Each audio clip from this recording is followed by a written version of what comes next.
अन्नपूर्णा चटपट मेजवानीमध्ये अनिता आपलं स्वागत करते। आज मी करणार आहे आपल्याला रोजच्या खाण्यासाठी व प्रवासात घेऊन जाण्यासाठी लागणारी बिस्किट्स। अतिशय सुंदर आणि खुसखुशीत होतात ही बिस्किट्स, तुम्ही पाहू शकता। अशी सुंदर अशी बिस्किट्स आपल्याला आता करायची, जी तुम्ही महिनाभर स्टोर करू शकता। माझी बिस्किट्स तुम्हाला आवडले सर्वप्रथम माझं चॅनल सबस्क्राइब करायला विसरू नका व लाईक व शेअर सुद्धा करा आणि हो, व्हिडिओ पूर्ण नक्की पहा। इथे मी 1.5 कप गव्हाचं पीठ घेतले, त्यामध्येच मी अर्धा कप बेसन घालून घेणार आहे। चवीनुसार मीठ, वेलची पावडर आणि ड्राय फ्रूटची भरड ऑप्शनल आहे, एक छोटे 2 चमचे।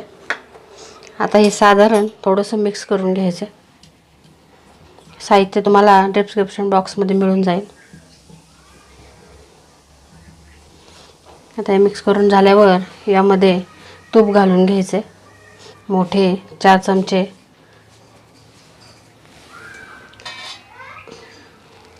थोडेसे कोमट करून घेतले मी।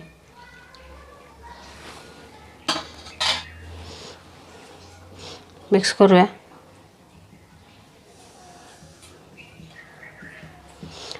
मी ज्या वाटीने गव्हाच्या पिठाचे माप घेतले त्याच वाटीने सर्व साहित्याचं माप हे घेतलेले आहे।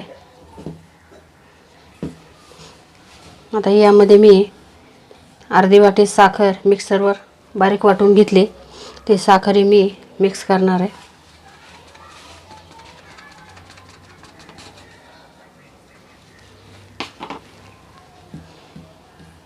यात आपण सोडाचा वगैरेचा वापर करणार नाही।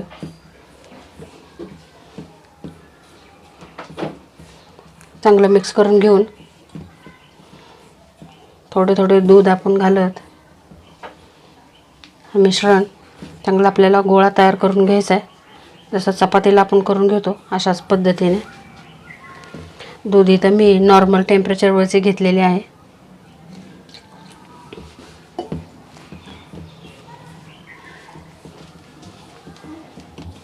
असं थोडे थोडे दूध घालत आपल्याला गोळा करून घ्यायचा।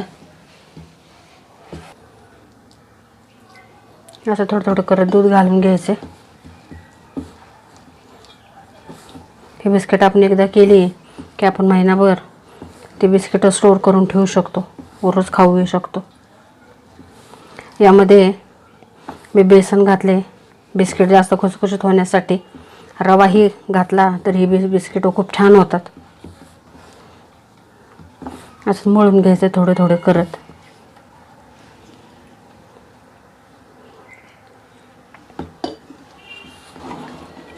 छान असं मळून झाले। मला इथे अर्धा कप हे दूध लागलेले। आता यावर झाकण ठेवून एक 10 मिनिटं ठेवून द्यायचे, तोपर्यंत तेल हे तापवण्यास ठेवायचे।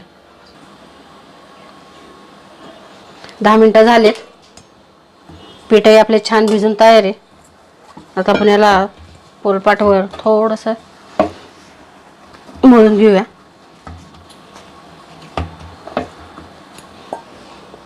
आता याचा काय करणार आहे ना, मी चपातीपेक्षा थोडा मोठा गोळा करून घेणार आहे। गव्हाचं पीठ लाटताना थोड्या बाजूने चिरा पडतात, त्यासाठी आपण त्यात तूप व बेसन घातलेले आहे। अशा पद्धतीने गोळे करून घ्यायचेत।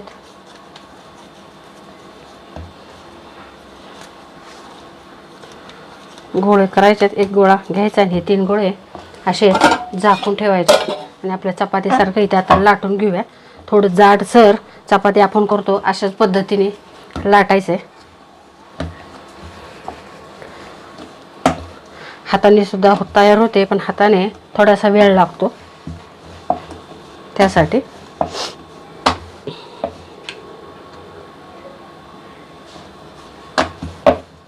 इथे आपण पिठाचा वापर केलेला नाही। लाटून घेतले मी, छोटा डब्बा आहे माझ्याकडे, त्याने मी कट करून घेणार आहे। तुम्ही कुठल्याही आकाराचा कट करू शकता।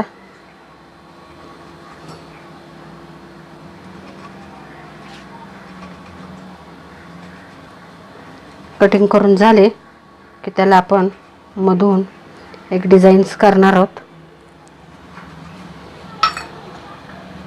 अशा पद्धतीने जाड, एकदमच जाड करायचं नाही किंवा आतनं तळताना कच्चे राहू नये, त्यासाठी मध्यम आकाराचं करायचं आहे.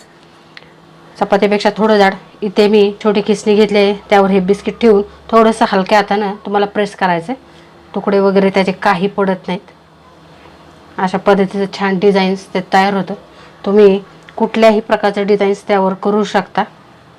तुम्ही आपल्या काट्याच्या चमच्याने सुद्धा करू शकता. असंच मी सगळं करून घेणार आहे. बिस्किट आता करून झालेत.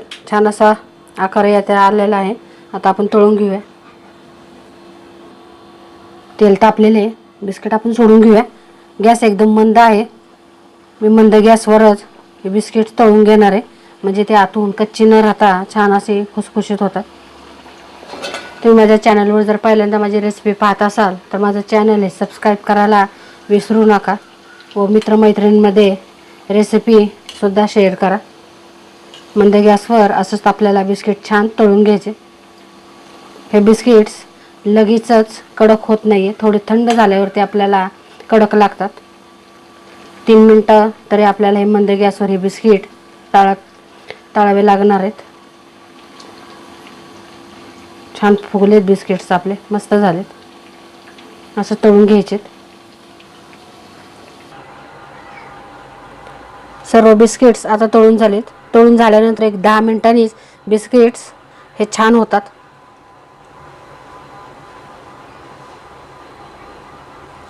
तुम्ही पाहू शकता किती खुसखुशीत आणि छान झालेत बिस्किट. तळल्या लगेचच बिस्किट हे कडक होत नाही. एक 10 मिनटं थंड झाल्यानंतर बिस्किट ही छान अशी खुसखुशीत आणि सुंदर होतात.